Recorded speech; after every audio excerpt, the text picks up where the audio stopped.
Highlanders Football Club chairman John Fitzpatrick is on cloud 9 following his side's hard-fought 1-0 victory over Dynamos to lift his first ever trophy as Bosso chairman before a bumper crowd that had also come to witness festivities for Zimbabwe's 42nd birthday celebrations held for the first time in Bulawayo. It was indeed such a sweet victory for Bosso, more so over perennial rivals Dynamos in a game that marks so much significance to the country as a people. Does this result also mark Bosso's re-emergence as Zimbabwe's powerhouse of the domestic game? Only time will tell. Sisebenza as a team, uthatha isikhathi. Kodwa ngokusebenza nokuthembana i-team yonke from executive, i-technical team nama-players hlalisana phansi. Ukuthi hayi i-cup play siyayifuna. La izolo ebusuku besilokhu sikhuluma nama-players ukuthi madoda hambani le-win i-cup play ibuye koBulawayo independence after 42 years. It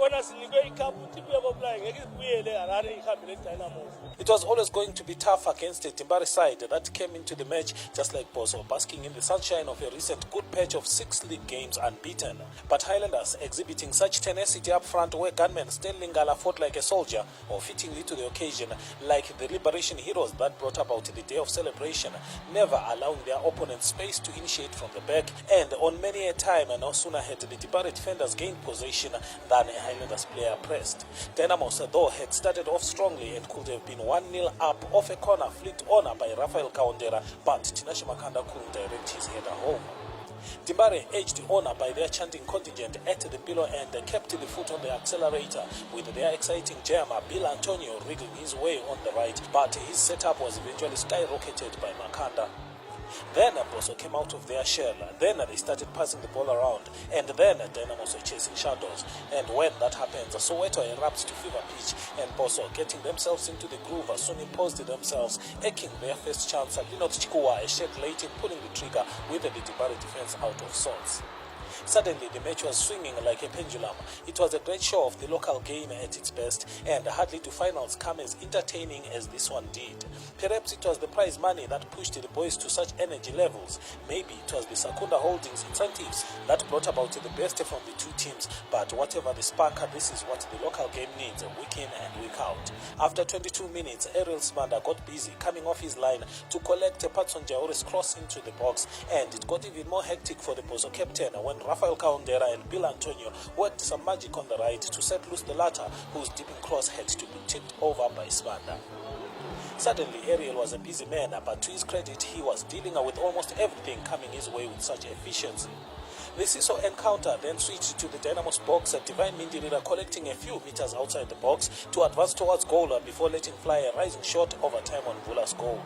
On 34 minutes, with Bosso fighting for every ball in midfield and perhaps winning it all the time, Ngobisi Tamasugu donked it for Raman Kusanzira, whose inviting ball chased by Stanley Ngala saw Timbari keeper Timon Vula plow into Ngala to concede a free kick in typical Ngobisi Tamasugu territory.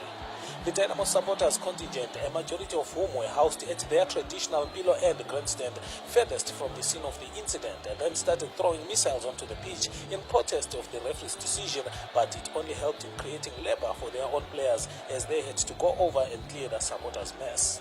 Back into the game, Ngobisi Tamasugu, who before an ankle injury that kept him out of last week's league match had been scoring for fun, particularly from free kicks, then met his match in Timbari keeper Timon Vula, who had to summon all his reflexes to parry Masugu's stinger over the bar. 0-0 at halftime, then entertainment galore between two of Zimbabwe's football aristocrats, and despite a goalless opening half, the action-packed contest is just what the fans have been missing in the local game. Bosso should have been 1-up shortly after resumption when Peter Mdua rose to direct his header goalwards, only for Stanley Ngala to divert it into Vula's hands. At the other end, Brandon Bofu's speculative shot was always drifting away from the target. But on 55 minutes, the match decider eventually came. Interestingly, Bosso keeper Ariel Smanda playing assist to quickly spot Washington Navaya. The first half substitute then took on God knows Morira for pace, and as they tussled for possession, Navaya then spotted Stanley Ngala, who obliged with a clinical finish in what would prove to be the match winner. The two sets of fans naturally reacted, the Soweto end celebrating in fanfare as the Highlanders faithful smelt victory within their grasp, whilst the Dynamos faithful vented their frustration by pelting the Bosso players. The consequence was again their players and some of their officials having to pick up their supporters' litter, something that doesn't look like a nice thing to do for footballers, not to mention executive members. The match resumed, Bosso pressed forward to try and kill the game, and Washington Navaya would shoot straight into the arms of Mvula after being sent through by gritty midfielder Adrian Sila. Make no mistake, Dynamos were no pushover in the final, and they gave almost as much as they took. Also notable is that the high-born youngster Bill Antonio is no exaggeration. Young as he is, there were moments the boy took responsibility, sweeping his way into opposition territory, with his efforts sadly finding no one to compliment. A player for the future if well managed. You almost felt pity for the young man's efforts that would not count for anything in the end. The Dynamos Highlanders game is easily the country's biggest club match, and tensions will always rise, as in the 87th minute when Shadrach Nyawa unleashed a sickening tackle on Bongeni Dlovusneka, tempers boiling to the ceiling thereafter as some Bosso players protested the disgust of the tackle. Eventually, the situation calmed down and Nyawa received his marching orders, though his body language seemed to suggest that he felt his tackle did not deserve expulsion. Surely the game would resemble a hospital ward if such tackles were to be allowed, hence, unfortunately so, Bongeni returned, albeit with a heavily bandaged head. He would sooner be called into action after substitute Jost Angodzo lost possession to Rafael Kawandera, who exchanged passes with Antonio before surging towards goal, only to be stopped in his tracks by Bongeni. With Dynamo seeking that last-ditch equalizer and also a killer goal that would put the final nail into the coffin, Divine Mindirira powered forward, perhaps for the last time in the match, and with the Dynamo's defense backtracking, Mindirira chose Chikuwa, where Ngala looked better positioned, and likewise, with the angles tighter, Linot shot straight into Mvula's arms. In a match where both teams and even the fans must have wished it would have never come to an end, Dimbare seeking more time to find parity and Bosso baying for that assurance goal, the two sides would have played till the cows came home, but football is for 90 minutes, and when the clock struck, match referee Arnold Ncube blew to bring to an end a contest worth celebrating the country's best day. $6 million RTGS to Bosso then, and 4.5 to Dynamos from the organizers of the event. To spruce things up, Sakunda Holdings, coincidentally the principal sponsor of the two teams, also chipped in with 60,000 United States dollars to be shared by the two sides, also receiving a lion's portion for their 20 players to share amongst themselves. Errol Sbanda, for keeping a clean sheet, was set to receive 1,500 United States dollars, whilst Stanley Ngala for his solitary strike pocketed the same.